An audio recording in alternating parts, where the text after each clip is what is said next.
자신에게 옳은가?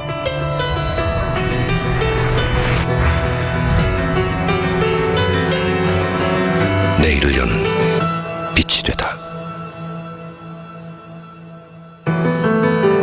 True Visionary, LS.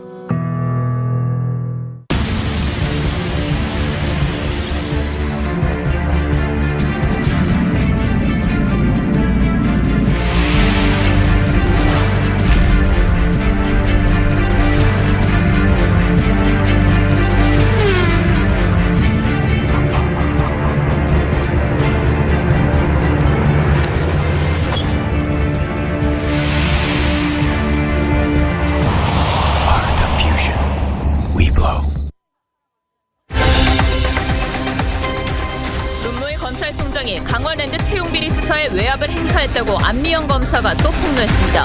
문 총장 측이 이견을 제시한 것이라고 해명하자 수사단은 문 총장이 권선동 의원 구속영장 청구에 관여하는 등 수사를 지휘했다고 재반박했습니다.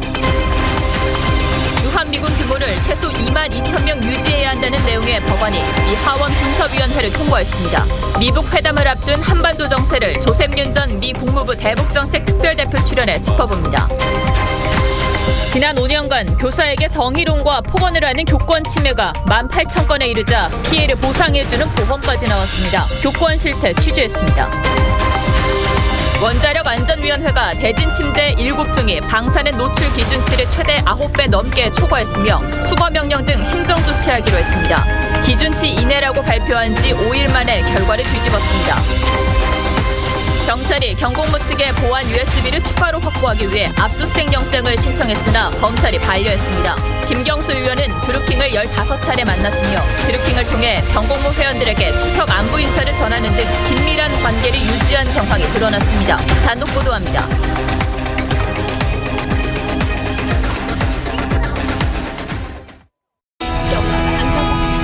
마스크가 필요 없는 세상으로. 내일을 바꾸는 현대 수소전기차.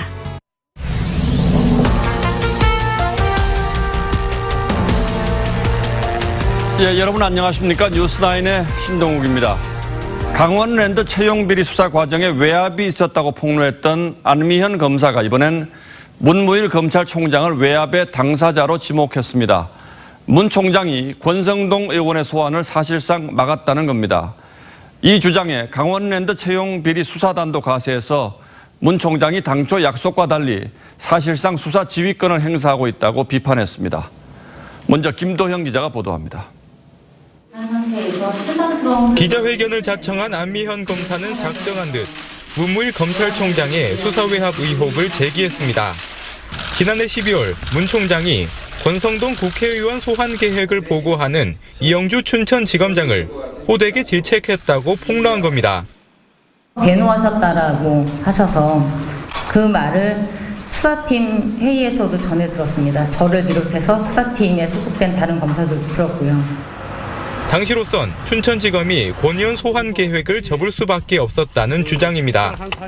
검찰총장님께 크게 질책받고 오셨다는 얘기를 듣고 난 후에 저희 입장이 바뀐 겁니다. 이것도 협의라고 할 수 있을지. 안 검사에 이어 강원랜드 채용비리 수사를 위해 서울 북부지검에 꾸려진 수사단까지 나서 검찰총장 외압설을 거두는 듯한 입장 자료까지 냈습니다. 지난달 27일 권 의원 소환 조사가 이뤄진 이후에도 문 총장이 외부 전문가들로 구성된 자문단 심의를 거쳐 영장 청구 여부를 결정하라며 사실상 수사 지휘권을 행사했다는 내용입니다. 이에 대해 대검찰청은 예규에 따라 보강 수사를 지시하고 협의한 것일 뿐이라며 반박했습니다. 수사 보완을 이유로 전문 자문단 심의 없이 권 의원 구속영장을 청구하기로 결론 났지만 검찰 총수와 수사단의 갈등이 표면화되면서 갈등은 일파만파 커지고 있습니다. TV조선 김도영입니다. 이렇게 사실상의 항명사태에 직면한 검찰 내부 분위기는 지금 뒤숭숭합니다. 문무일 검찰총장이 직접 진화에 나섰지만 검찰 내부에서는 검난, 즉 검사의 난이라는 말까지 나오고 있습니다. 이어서 윤태윤 기자가 보도합니다. 문무일 검찰총장은 정제된 답변을 내놨지만 감정은 고스란히 드러났습니다. 이견이 발생하는 것은 민주주의의 한 과정이고 이견을 조화롭게 해결해 나가는 과정도 민주주의의 한 과정입니다. 대검찰청도 하루 종일 긴박하게 움직였습니다. 수사단 입장 자료가 배포된 직후 대검과 협의되지 않은 상태에서 나온 자료라 사실관계가 틀린 부분이 있다며 정리해서 설명하겠다고 했지만 오후 늦게 비공식 구두 설명으로 대신했습니다. 검찰 조직이 자중 질환을 겪는 것처럼 비춰지는 데 대해 부담을 느낀 것이라는 분석도 나왔습니다. 실제로 검찰 내부에서는 안미현 검사에 이어 검사장급 수사단장까지 총장 비판에 가세한 것을 두고 2012년 한상대 검찰총장을 퇴진시킨 검난 사태를 떠올리기도 합니다. 하지만 일각에서는 안 검사와 수사단이 조직 수뇌부의 의견 조율 과정을 외부에 낱낱이 공개하는 것 자체가 검사 윤리강령 위반 소지가 있다는 주장도 나옵니다. 수사 외압이냐 합당한 보강 수사 지시냐 논란과 함께 취임 10개월째인 문 총장 체제가 큰 도전을 맞고 있습니다. TV조선 윤태윤입니다. 최근 주한미군 철수 논란이 한미 양국에서 있었습니다만 미 하원 군사위원회가 의회 승인 없이는 주한미군을 2만 2천 명 미만으로 줄일 수 없도록 하는 법안을 통과시켰습니다. 주한미군 문제가 협상 카드로 활용되는 걸 사전에 차단하기 위한 조치로 보입니다. 이미지 기자가 보도합니다. 미국 하원 군사위원회는 현지 시각 9일 주한미군을 2만 2천 명 미만으로 줄이려면 반드시 의회 승인을 받아야 한다는 내용의 새 국방수권 법안을 통과시켰습니다.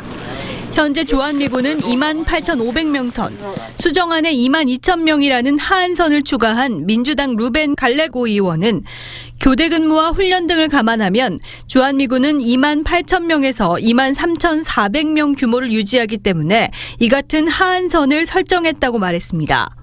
2만 2천 명 밑으로 떨어지면 의도적인 감축이라고 판단한 겁니다. 갈레고 의원실은 동맹국들에 대한 안보 목적도 있지만 트럼프 행정부가 북한과의 협상에서 주한미군 감축을 협상 카드로 이용할 수 있다는 우려 때문에 이 조항을 추가하게 됐다고 설명했습니다. 실제로 트럼프 대통령이 국방부에 주한미군 감축 검토를 지시했다는 지난 3일 뉴욕타임스 보도와 매티스 국방장관이 평화협정 체결 시 주한미군 문제를 논의할 수도 있다는 발언이 겹치면서 논란은 증폭됐습니다. That part of the issues that we'll be discussing in the negotiations with our allies first and of course with North Korea. 초당적 지지 속에 하원 군사위원회를 통과한 이번 법안은 하원 전체 회의에서도 통과가 유력한 상황입니다. TV조선 이미지입니다. 미국과 북한의 비핵화談판이 다가오고 있습니다만 정부 여당은 이미 남북 경협에 시동을 걸었습니다. 일단 산림협력, 즉 헐벗은 북한산에 나무를 심어주는 걸 1차 과제로 꼽았습니다. 내일 남북 고위급 회담에서는 철도 도로 연결을 논의할 것으로 보입니다. 정운섭 기자가 취재했습니다. 올 들어 두 번째 열린 고위 당정협의회의 주 관심사는 남북 정상회담 후속 조치였습니다. 남북 간에 해야 될 일도 사안에 따라서 바로 할 수 있는 일은 바로 준비를 하고요. 북한과 협의해야 할 일은 이번에 고위급 회담을 통해서 빨리 협의를 하고. 가장 시급한 과제로 북한 내 파괴된 산림의 복원을 돕는 산림협력과 6.15 남북 공동행사를 꼽았습니다. 대북 제재를 받지 않은 분야부터 시작하지만 미국과 북한의 비핵화談판이 결론나기 전에 남북 경협부터 시동을 거는 모습입니다. 각각의 TF가 구성된 것으로 그렇게 오늘 거론이 됐고요. 그 TF를 중심으로 해서 주도 면밀한 준비와 추진을 하는 것으로. 조명균 통일부 장관은 최근 방북했던 데이비드 비즐리 UN 세계식량계획 사무총장을 만나 대북 인도 지원을 협의했습니다. 정부는 지난해 9월 북한 모자 복원 영양 지원 사업에 800만 달러, 88억 원을 지원하기로 의결한 상태입니다. 남북은 내일 오전 판문점 평화의 집에서 고위급 회담을 엽니다. 경의선, 동해선 연결과 해성 연락사무소 설치 등을 논의할 걸로 보입니다. 북한이 통보한 대표단 명단에는 김윤혁 철도성 부상과 박명철 민족경제협력 부위원장이 포함됐습니다. 북한이 경협에 중점을 두고 있다는 점을 보여줍니다. TV조선 정우섭입니다. 북한도 발빠르게 움직이고 있습니다. 폼페이오 미 국무장관이 어제 민간 자본의 대북 투자를 언급했는데 때맞춰 북한 노동당 부위원장을 포함한 핵심 간부들이 대거 중국을 방문했습니다. 중국과의 경제 협력을 모색하기 위한 시찰단 성격으로 보입니다. 김동현 기자가 취재했습니다. 평양을 떠나기 전 리수용 당 중앙위 부위원장이 박태성 방중 창관단장에게 악수를 건넵니다. 노동당 고위 간부들로 구성된 창관단이 어제 중국을 방문했습니다. 김숙일 평양시 당위원장, 김능호 평안북도 당위원장, 류명선 노동당 국제부 부부장 등 당 핵심 간부들이 포함됐습니다. 중국 공산당 중앙위원회 대외연락부 부부장 왕아군 동지와 대외연락부 성원들, 중화인민 공화국 주재 우리나라 특명전권대사 지재룡 동지가 참관단을 맞이했습니다. 이들은 김정은 위원장이 지난 3월 말 찾은 중국의 실리콘밸리 중관중 과학원을 찾은 것으로 알려졌습니다. 习近平总书记和金正恩委员长重要共识的一个具体的举措。据我了解，参观团将参观了解中国国内经济建设。 지역 도당 위원장들이 대거 포함됐다는 점에서 중국식 제한적 경제 특구를 참조하기 위한 목적이라는 관측이 제기됩니다. 북한은 김정일 방중 직후인 2010년 10월에도 고위급 대표단을 보내 베이징, 상하이 등 경제 특구를 시찰한 바 있습니다. TV조선 김동현입니다. 이런 가운데 북한이 다음 주로 예고한 풍계리 핵실험장 폭파에 앞서서 일부 건물과 시설을 이미 철거한 것으로 확인됐습니다. 그런데 북한이 폭파 현장에 전문가를 빼고 언론인만 참관을 허용하겠다고 한 데 대해서 미국이 뒤늦게 전문가 사찰이 필요하다며 문제를 제기했습니다. 전문가 검증 없는 핵시설 폭파가 결국 북한의 핵 능력을 숨기는데 악용될 거란 우려도 여전합니다. 안영영 기자입니다. 지난달 20일 북한 풍계리 핵실험장 서쪽 갱도의 위성 사진입니다. 다양한 건물과 철도 레일이 보입니다. 그런데 보름여 만인 지난 7일 찍힌 사진에는 건물과 레일이 모두 사라졌습니다. 38로스는 풍계리 핵실험장이 이미 폐기 절차에 들어간 증거라고 분석했습니다. 하지만 지휘센터와 핵심 시설 건물은 아직까지 온전한 상태입니다.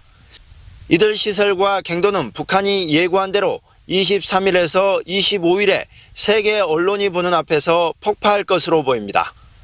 북부 핵실험장 폐기 의식에 남측 한 개 통신사와 한 개 방송사의 기자를 각각 4명씩 초청한다고 알려왔습니다. 미국은 핵실험장 폐기를 환영하면서도 전문가들의 사찰과 검증을 요구하고 있습니다. 애덤스 미 국무부 동아태 담당 대변인은 사찰과 완전한 확인이 필요하다고 말했습니다. 핵실험 검증기구인 포괄적 핵실험 금지조약기구는 언제든 현장 검증 요청을 받아들일 것이라고 했지만 아직까지 초청장을 받지 못한 것으로 전해졌습니다. 북한이 사찰 없이 핵실험장을 폐기하면 북한의 핵 능력과 핵물질 보유 현황을 확인할 방법이 사라진다는 지적은 계속 제기돼 왔습니다. TV조선 안형래입니다. 문재인 대통령과 김정은 국무위원장의 직통 전화죠. 한라인을 통한 첫 통화가 당초 예상보다 상당히 늦어지고 있는 것 같습니다. 오늘은 이 문제를 좀 따져보겠습니다. 강동원 기자 나와 있습니다. 자, 강 기자. 한라인이 설치된 지가 벌써 25일 정도가 됐는데 그동안 곧 첫 통화가 이루어질 것이다라는 얘기는 뭐 두어 차례 들어본 것 같은데 안 하고 있는 겁니까? 못 하고 있는 겁니까? 그러니까 못 하고 있다 이렇게 봐야 될 것 같습니다. 북한이 지금 굉장히 바쁘기 때문인데요. 미북 정상회담 준비 때문입니다. 미국과의 정상회담 조율을 위해서 외교력을 올인한 탓에 남북 문제가 후순위로 밀린 것으로 보입니다. 현재 북한 입장에서 남북 관계의 진전보다는 당장 있을 싱가포르 미북 회담에 들고 갈 카드가 뭐가 있을지 이 비핵화로 또 어떤 보상을 얻어낼지에 집중할 것이라는 해석입니다. 청와대 관계자는 한라인은 일상적인 정상 통화와는 특성이 다르다면서 양 정상이 내밀한 이야기를 나누기 위해 가동하는 것이 한라인 이렇게 설명하고 있습니다. 하지만 당초 지난 3월이었죠. 이 대북 특사단으로 방북했던 정의용 청와대 국가안보실장이 남북 정상회담 이전에 첫 통화를 실시하기로 했다. 이렇게 이야기했는데 이루어지지 않았고 지난 3일에도 남북 정상이 이르면 이번 주에 한라인 통화를 할 수 있다고 청와대 관계자가 말했지만 아직까지 이루어지지 않고 있습니다. 그렇다면 청와대는 원하고 있는데 북한이 바빠서 안 되고 있다 이렇게 봐야 할 것 같은데 일각에서는 북한 외교 라인의 변화 때문이다 이런 얘기도 있어요. 이건 무슨 얘기입니까? 예, 그게 그러니까 그동안 확실히 대남만을 담당했던 과거와 달라지고 있다 이렇게 좀 보시면 될 것 같습니다. 바로 김영철 통일전선부장 이야기인데요. 주로 대남 정책에 집중해야 할 김영철 통일전선부장이 요즘에는 남북 관계는 물론 미북 또 북중 관계 등 다방면에 깊이 관여하고 있는 모습을 보인 탓입니다. 김영철은 지난 3월 말과 5월 초 열린 두 차례의 북중 정상회담에서 모두 김정은 위원장 바로 옆에 이렇게 왼편에 앉아서 최측근 참모 역할을 맡았고 지난 9일에도 이 폼페이오 미 국무장관과 김 위원장의 접견 때에도 혼자만 배석해서 이례적인 모습을 보이기도 했습니다. 리용호 외무상 또 리수용 국제부장 이런 외교 라인은 완전히 배제된 채 이 대남 총책이 최고 지도자를 지근거리에서 보좌하다 보니까 이 북한의 외교 정책에 근본적인 변화가 있는 것 아니냐 이런 관측이 나오고 있습니다. 이 관측이 맞다면 뭐 당장은 좀 어려울 것 같고 그럼 언제쯤 첫 통화가 이루어질까요? 그러니까 이제 예상하자면 청와대 관계자는 오는 22일이죠. 미국 워싱턴에서 열리는 한미 정상회담 전후가 될 것 이렇게 예측을 했습니다. 이 남북 간 한라인은 역사상 정상 간의 첫 비대면 대화라는 상징성을 갖고 있는 만큼 이 시기와 의제를 고려해서 이 극적인 효과를 보일 필요가 있기 때문인데요. 따라서 회담 직전 김 위원장이 트럼프 대통령을 설득해달라는 메시지를 문재인 대통령 측에 전달해 오거나 반대로 문 대통령이 회담 후에 김 위원장에게 전달할 내용이 있었을 때 첫 통화가 이루어질 가능성이 있어 보입니다. 자, 뭐 너무 조급하게 기다릴 건 없을 것 같고요. 첫 한라인 통화이니만큼 뭔가 할 얘기가 있을 때 하겠다 이런 이유 같군요. 예, 강동원 기자 잘 들었습니다. 네, 오늘은 스승의 날입니다. 하지만 교권이 땅에 떨어졌다는 지적은 어제 오늘 이야기가 아니지요. 교사에게 폭언을 하고 성희롱을 하는 교권 침해가 여전하고 심지어 이 피해를 돈으로 보상해주는 보험 상품이 나올 정도입니다. 최은정 기자가 취재했습니다. 교사를 빗자루로 때리고 손으로 머리를 밀칩니다. 자기 자식을 혼냈다고 선생님을 때립니다.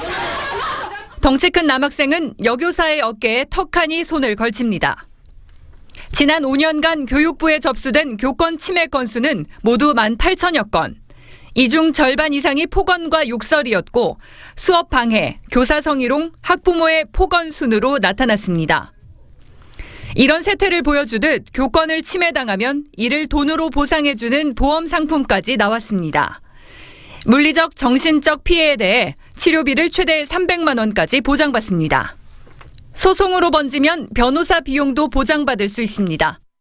단순히 보장만 이루어지는 것이 아니고 선생님들이 많이 좀 궁금해하는 그런 법률적인 그런 부분에 대해서도 저희 회사에서 별도의 또 서비스를 또 제공해드리고 교사들은 부정청탁금지법으로 잠재적 범죄자 취급을 받고 있다고 하소연합니다. 이 때문에 일부 교사들은 스승의 날을 아예 없애달라는 청와대 청원까지 올렸습니다. 추락하는 교권을 지켜줄 수 있는 대책이 필요하다는 지적입니다. TV조선 최윤정입니다. 방사성 물질인 라돈이 나왔다는 의혹이 제기된 대진 침대에 대해 원자력안전위원회가 기준치 넘는 방사선 피폭이 검출됐다고 발표했습니다. 매트리스를 수거하라는 명령도 내렸습니다. 그런데 원자력위는 불과 5일 전만 해도 기준치 이하라며 문제가 없다고 한 바 있습니다. 황민지 기자가 보도합니다. 원자력안전위원회가 방사선 피폭 논란을 불렀던 대진 침대 조사 결과를 오늘 뒤집었습니다. 매트리스 7종에서 기준치 이상의 방사선이 검출됐다면서 전량 수거까지 명령했습니다. 이들 제품은 네오그린헬스, 뉴 웨스턴 슬리퍼 등 숙면에 도움이 된다고 광고해왔던 모델들입니다. 연간 피폭 설량이 1mS를 초과한 것으로 확인된 매트리스는 총 7종의 모델이며 이 모델들은 지금까지 6만여 개가 생산됐습니다. 그린헬스2는 방사선이 기준치의 9.35배나 됐습니다. 엑스레이 촬영을 100번 한 것과 맞먹습니다. 하지만 원안위는 5일 전엔 기준치 이하라며 문제가 없다는 판정을 내린 바 있습니다. 결과를 뒤바꾼 건 조사 대상에 매트리스 안에 스펀지를 추가했기 때문입니다. 또 5일 전 발표 때는 고려하지 않았던 내부 피폭도 이번엔 기준에 넣었습니다. 저희들이 빨리 알려드려야 된다라는 그런 부분들에 너무 비중을 너무 크게 둔 거 아닌가라는 그런 판단은 하고 있습니다. 대진 침대는 라돈 검출의 원인 물질인 모나자이트를 많은 모델에 사용한 걸로 알려져 기준치를 초과한 모델이 더 나올 가능성도 있습니다. TV조선 황민지입니다. 수서 고속철도를 운영하는 SR에서도 대규모 부정 채용 사실이 드러났습니다. 고위 임원과 인사 담당자는 물론 노조 간부까지 거액의 뒷돈을 받고 인사청탁에 관여했습니다. 이럴 땐 노사가 손발이 잘 맞았습니다. 24명이 부정 합격했는데 한 임원의 단골 식당 주인의 자녀도 포함됐습니다. 차순우 기자입니다. SR의 2016년 공채 면접 점수표입니다. 한 지원자가 74점으로 15등에 그쳤습니다. 그런데 점수표가 바뀝니다. 이 지원자는 원래 합격자를 밀어내고 81점, 5등을 차지합니다.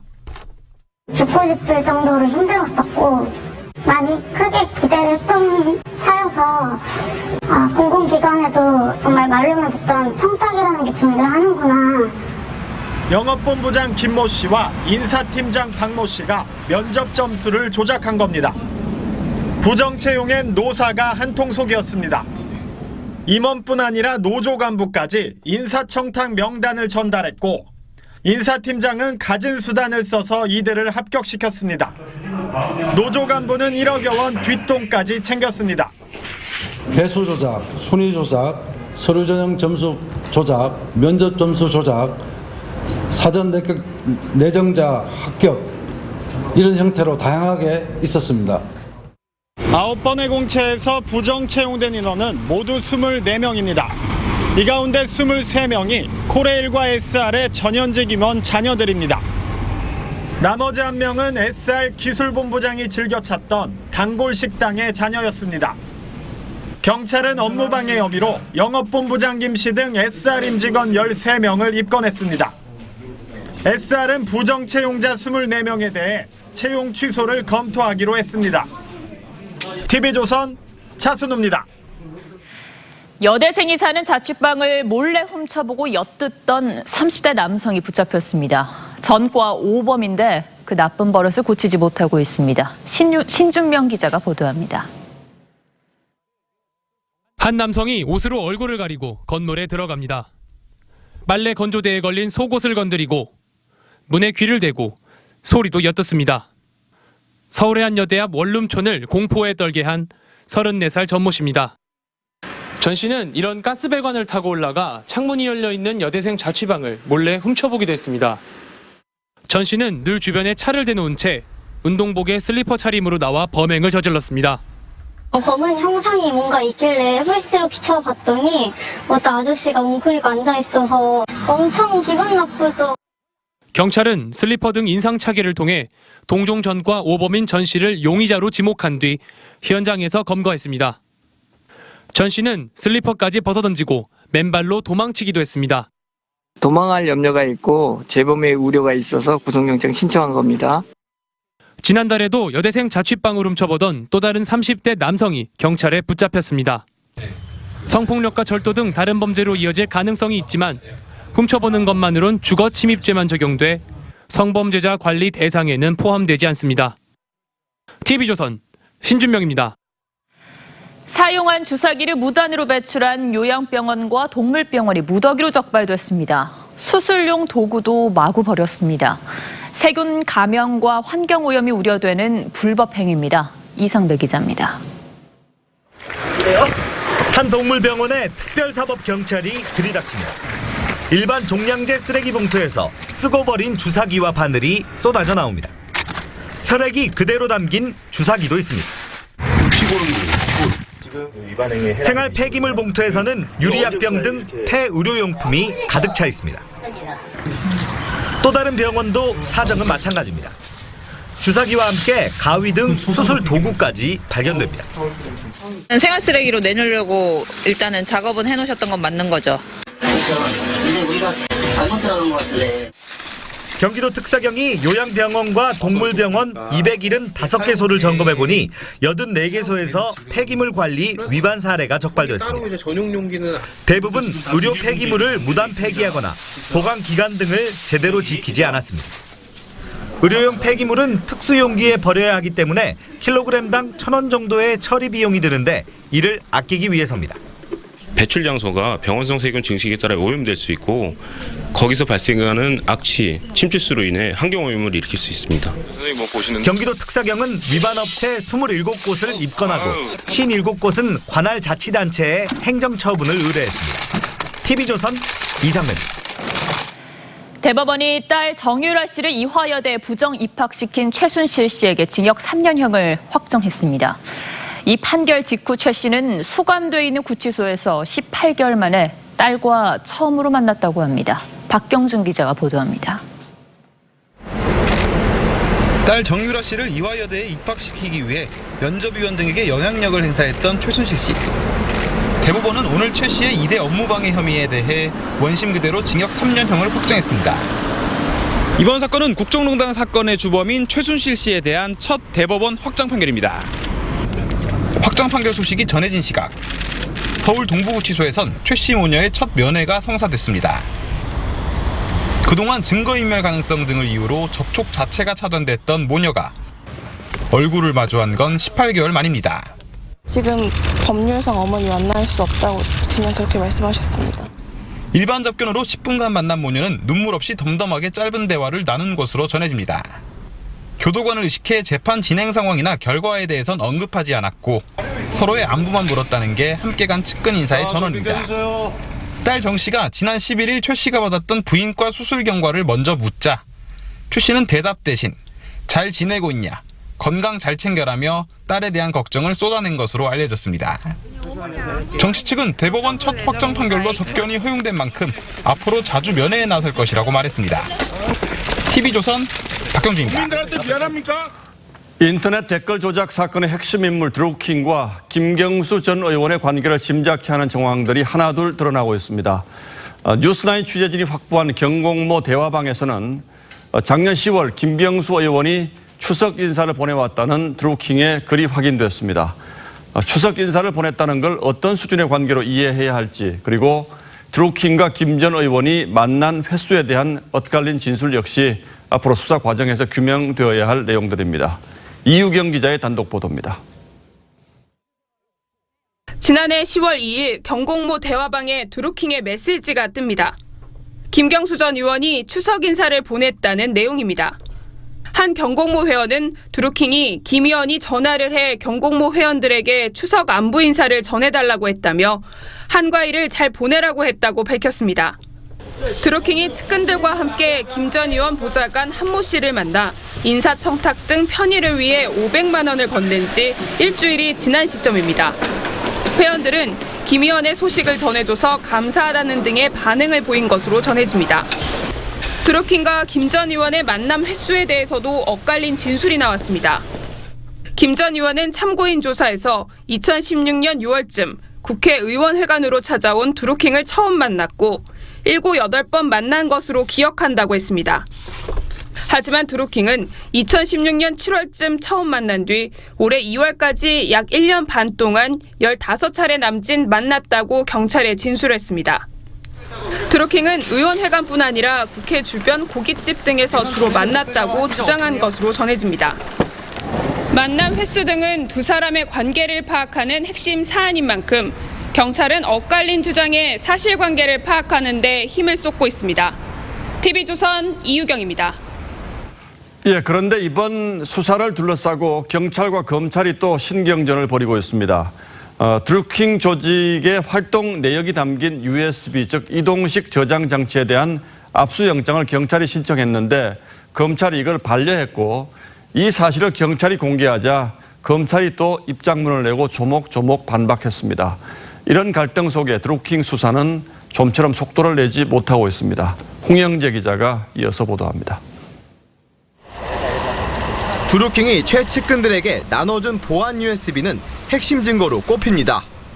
경공모 아이디 촛보의 집에서 나온 USB엔 기사 9만 개는 물론 해당 기사에 대한 댓글 활동 결과까지 정리돼 있습니다.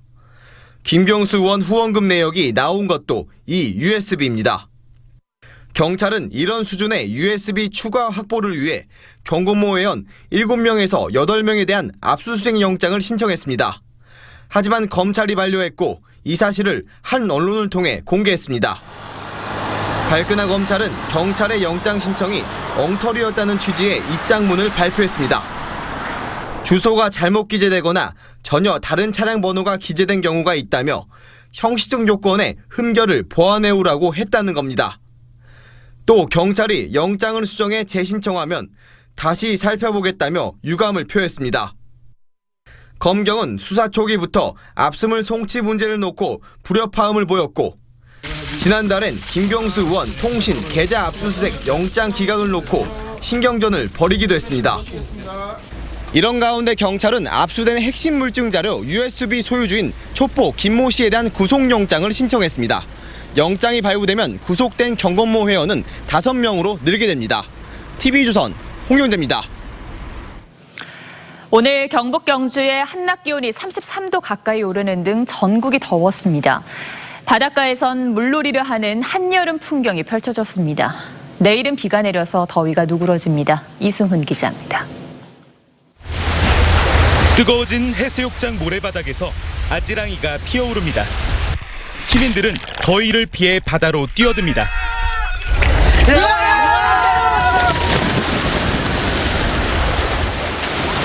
물장구 치며 더위를 잊습니다. 너무 더운 날에 뛰어놀고 땀도 많이 났는데 물놀이 하면서 땀도 다 씻고 많이 시원한 것 같아요. 오늘 너무 날씨도 좋고 어제도 되게 날씨도 덥고 그래서 물놀이 하기 딱 좋아요. 도심 거리도 한여름입니다. 반소매 차림에 차가운 음료를 마셔가며 더위를 피해봅니다. 오늘 경북 경주의 한낮 기온이 32.9도까지 올라갔습니다. 서울 29.2도, 광주 31.1도 등 전국 대부분의 낮 최고 기온이 30도를 오르내리면서 올 들어 가장 더운 날씨를 보였습니다. 완전 한여름 기분이네. 봄이 어디 가버리고 이제 여름으로 바로 와버린 것 같아요. 기상청은 남서쪽에서 밀려온 더운 바람이 내륙 지역을 달군 뒤 백두대간을 넘어 더욱 뜨거워져 동해안 고온 현상이 두드러졌다고 설명했습니다. 일부 지역에서는 낮 한때 미세먼지가 나쁨 수준을 보였습니다. 이번 더위는 내일 비가 내리면서 한풀 꺾입니다. 비는 금요일까지 최고 120mm가 내릴 전망입니다. TV조선 이승훈입니다. 멀리 있는 사람이 바로 옆에 있는 것처럼 홀로그램 이미지로 나타나서 가상회의를 여는 장면, 영화에서 종종 보셨죠? 이런 걸 혼합현실이라고 하는데 뷰티와 패션 업계에서는 영화 속 이야기가 아닌 실제 상황이라고 합니다. 신은석 기자입니다.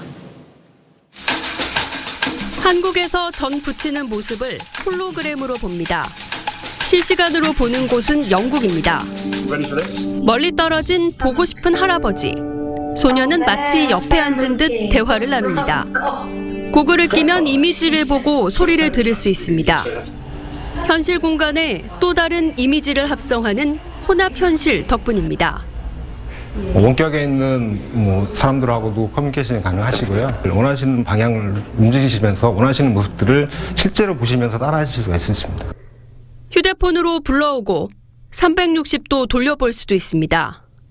특수 고글을 끼면 디지털 홀로그램으로 표현된 자신의 모습을 여러 각도에서 바로 확인할 수 있습니다. 좀처럼 보기 힘든 뒷모습도 생생하게 보입니다. 해외 패션 업계에선 스튜디오에서 촬영한 모델 이미지를 또 다른 공간에 재현해냅니다. 한 글로벌 브랜드는 텅 빈 매장이어도 핸드폰 앱을 갖다 대면 옷 입은 모델을 볼 수 있게 했습니다. 국내 대형 백화점은 화장품을 클릭하면 얼굴에 덧입혀지는 앱을 내놨습니다. 말라보지도 않고 그냥 색깔 볼 수 있어서 좋은 것 같고 시간과 공간을 뛰어넘어 원하는 것을 경험하는 영화 같은 일이 현실로 다가오고 있습니다. TV조선 신은서입니다. 미국 대사관의 예루살렘 이전에 반대하는 팔레스타인 시위로 인한 유혈 사태가 최악으로 치닫고 있습니다. 지금까지 벌써 58명이 숨졌는데 오늘부터는 이슬람 금식 기간인 라마단이 시작되면서 대규모 충돌이 또 우려되고 있습니다. 오늘의 포커스는 중동의 화약고 예루살렘에 맞췄습니다.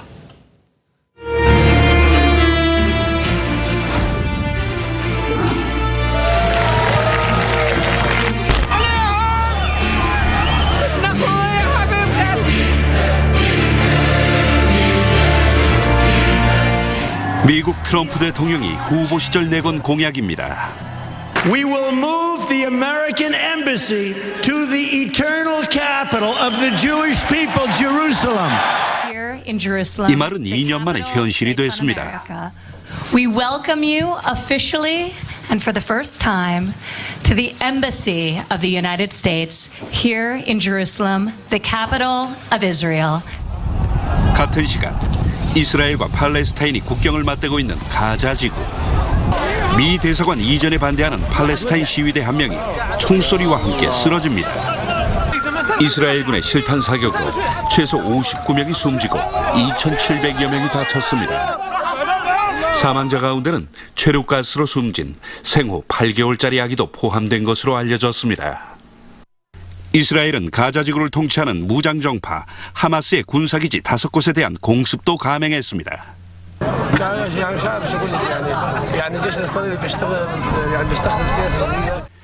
예루살렘은 세계 3대 종교의 성지가 몰려있는 곳입니다. 유대인들의 성지인 통곡의 벽과 이슬람교 창시자 무하마드가 승천했다는 알-아크사 모스크, 기독교의 성지 성묘교회도 예루살렘에 있습니다. 이스라엘은 1967년 동예루살렘을 무력 점령한 뒤 예루살렘 전체를 수도로 선포했습니다.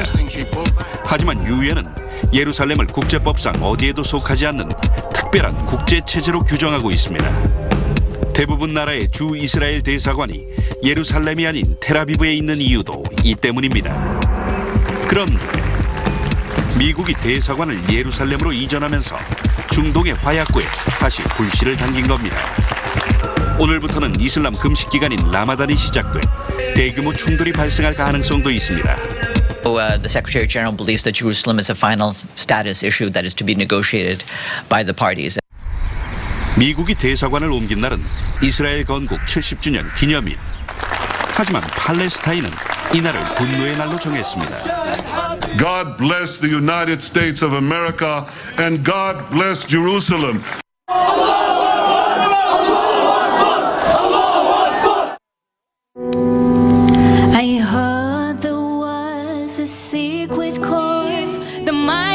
히브리어로 평화의 도시란 뜻을 가진 예루살렘. 똑같이 신을 말하면서도 갈등이 끊이지 않는 이유는 무엇일까요?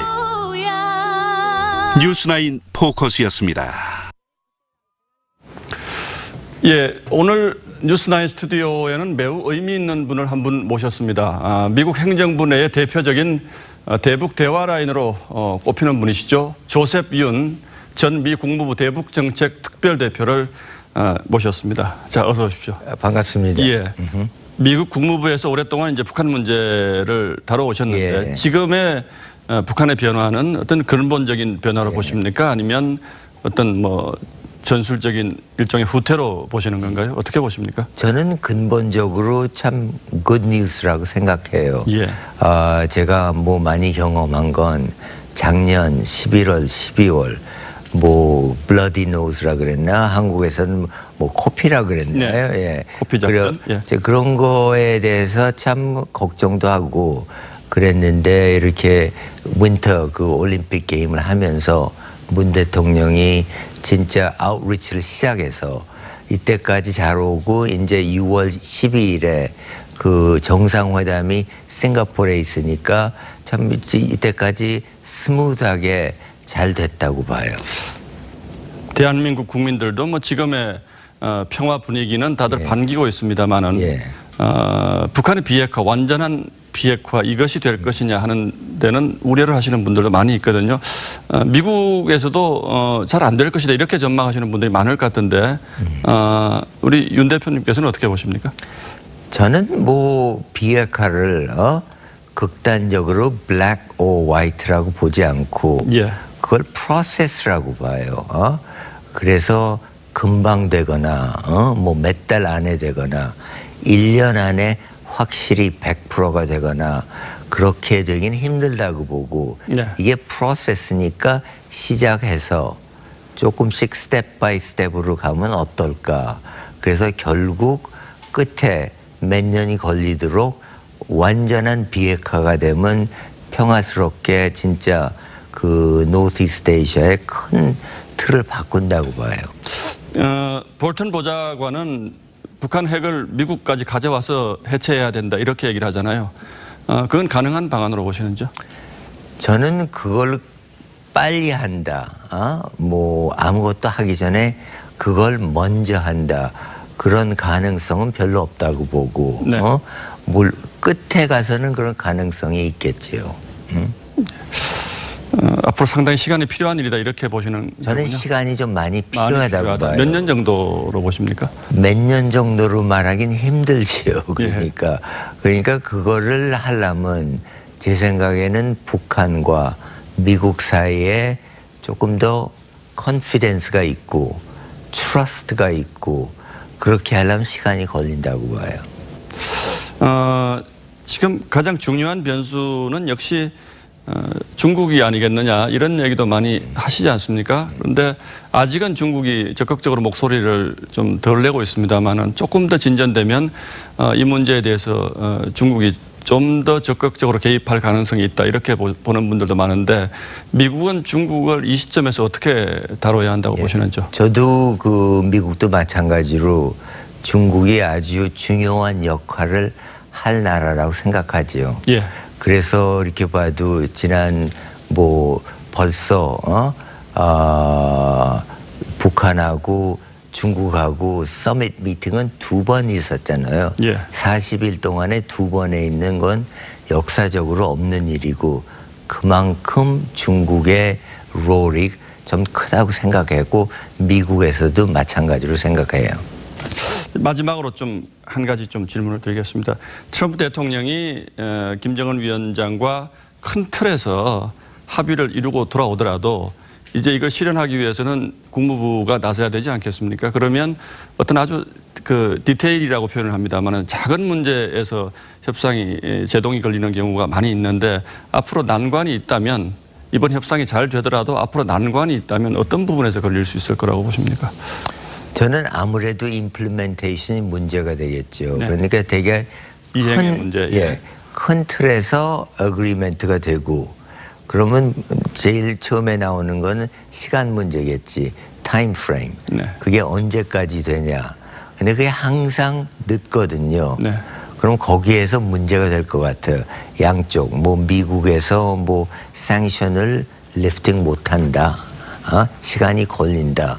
아니면 그 북쪽에서 뭐 비핵화하는데 더 시간이 걸린다. 그럼 시간이 걸리면 또 그것도 문제가 되죠. 거기 제가 보기엔 거기에 제일 큰 문제가 있을 것 같다고 봐요. 예, 오늘 말씀 잘 들었습니다. 예, 조셉 윤 전 미 국무부 대북 정책 특별 대표의 말씀이었습니다. 자, 오늘 고맙습니다. 감사합니다. 네.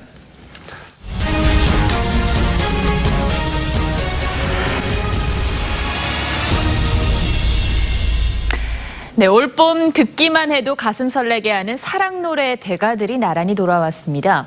보컬 스승 김현우와 음원 강자 K-윌입니다. 박소영 기자입니다. 몰랐었어 그 말이 진짠지 무심한 듯 툭툭 내뱉는 가사. 클라이맥스에 찢어질 듯한 고음도 여전합니다.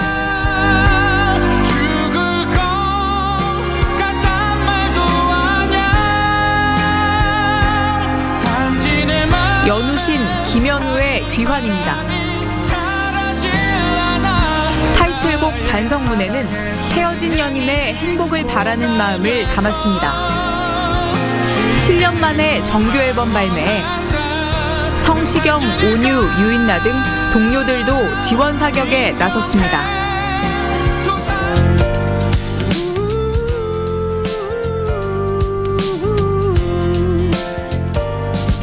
K-윌은 정규 4집으로 활동을 재개했습니다. 이번 앨범은 지난해 9월 내놓은 파트 1 논픽션의 후속격입니다. 타이틀곡 너란 별에는 사랑의 설렘과 행복을 담았습니다. 준비하면서 이번엔 좀 편하게 그리고 마음의 부담을 내려놓고 해보자라는 생각을 가지고 했기 때문에 지금도 뭔가 마음은 꽤 편안한 것 같습니다. K-윌은 추가로 2장의 싱글을 순차 공개하며 정규 4집 앨범을 완성할 예정입니다. TV조선 박소영입니다.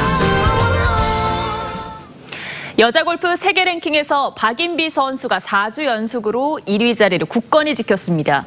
이번 주는 두산 매치플레이에서 국내 무대 첫 우승에 도전하는데요. 퍼터로 또 승부수를 띄웠습니다. 이다순 기자가 취재했습니다. 6라운드까지 정말 잘했는데 모처럼 한국을 방문한 세계 랭킹 1위. 박인비의 표정은 밝았습니다. 세계 랭킹 1등이나 그런 부분에 대해서 많이 신경을 쓰지는 않았는데 정말 선물처럼 그동안 4개의 메이저 대회에다 올림픽 금메달까지. 이런 최고의 경력을 쌓은 박인비지만 강국하게 바라는 기록 하나가 더 있습니다. 바로 KLPGA 대회 우승입니다. 프로 전향 이후 19번 도전했는데 준우승만 6번, 아직 우승이 없었습니다. 간절한 만큼 승부수를 던졌습니다. 블레이드 스타일인데요. 네, 새로운 퍼터로 한번 해보려고. 박인비는 올 시즌 퍼터와 사투 중입니다. 기존 반달형 퍼터에서 일자형으로 바꿔 파운드스컵에서 우승을 했고 LA 오픈 때 반달형으로 돌아갔다가 이번에 또다시 일자형으로 3번째 교체를 단행했습니다. 올 시즌에도 몇 번 더 변화가 있을지도 모르겠어요. 그래서 제가 만족할 만할 때까지 제가 조금 저의 퍼팅 스타일을 좀 찾아 나가야 될 것 같아요. 반달형은 실수가 있어도 보완되는 효과가 있고 일자형은 실수를 제대로 파악할 수 있어 예민한 경기 운영이 가능합니다. 두산 매치플레이는 내일 개막합니다. 지난해 아쉽게 우승을 놓쳤던 박인비는 국내 무대 첫 우승에 도전합니다. TV조선 이다솜입니다.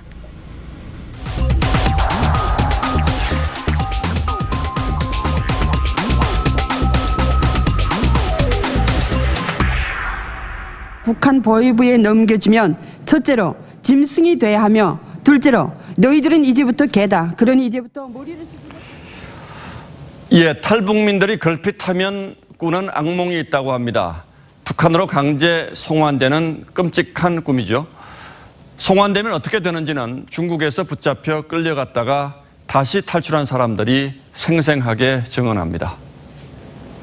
석탄캐로 끌려가고 또 산판에서 통나무에 깔려 죽거나 다치면 그대로 시름시름 앓다가 죽어가는 수많은 불쌍한 탈북자들의 고통은 지금까지도 끊어지지 않습니다. 차마 입에 담기 힘든 끔찍한 증언도 쏟아집니다. 16세의 소녀가 돈을 숨겼는지 본다고 하면서 보위부 요원은 손을 넣어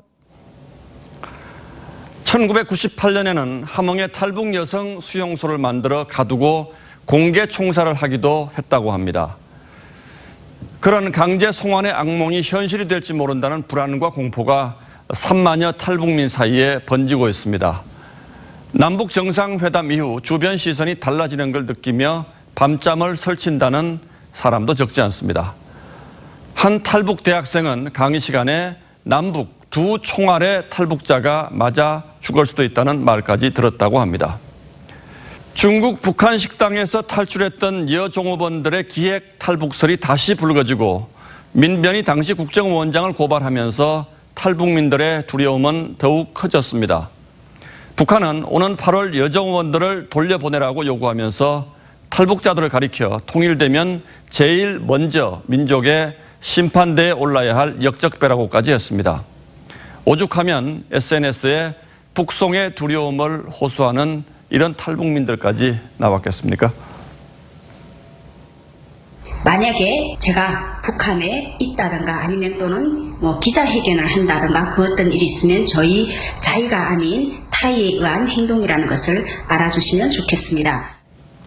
탈북민이 대한민국에 살다가 본인 의사에 반해서 북으로 송환된 경우는 제가 아는 한 아직 없습니다.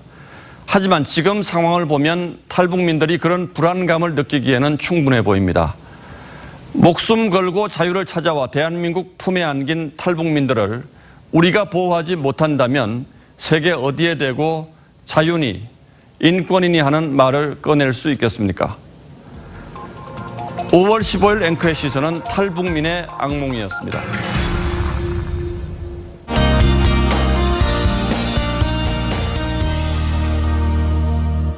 네, 오늘 따뜻한 남서풍에 강한 햇살까지 더해져 고온 현상을 보였습니다. 경주가 32.9도까지 오르는 등 곳곳이 30도를 웃돌았는데 내일은 비가 오며 기온이 크게 내려갑니다. 내일부터 모레까지 중부지방을 중심으로 많은 비가 올 전망인데요. 특히 서울, 경기 최고 120mm 이상 내릴 것으로 보입니다.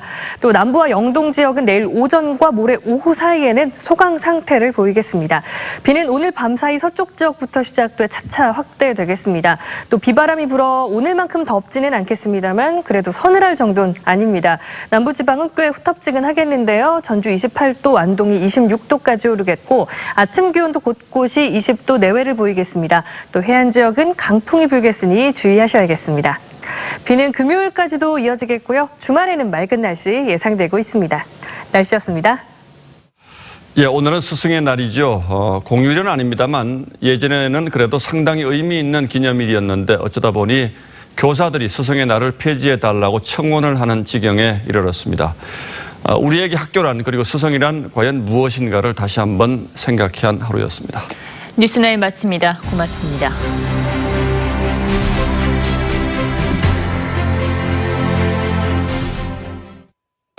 Ricotta pronta! 리코타, sì, 리코타. 생생한 이탈리아의 맛이 돌아왔다.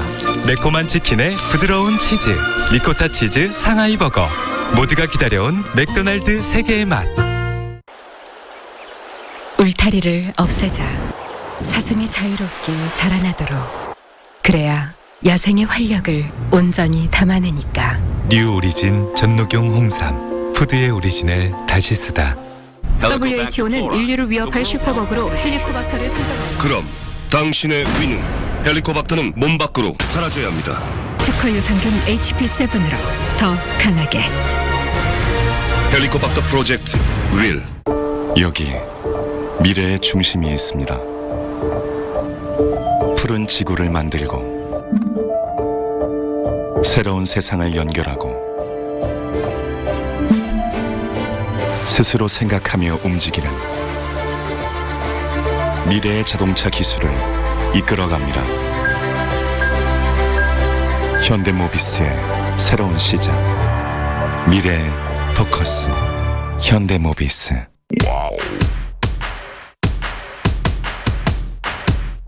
경기도 일하는 청년 시리즈.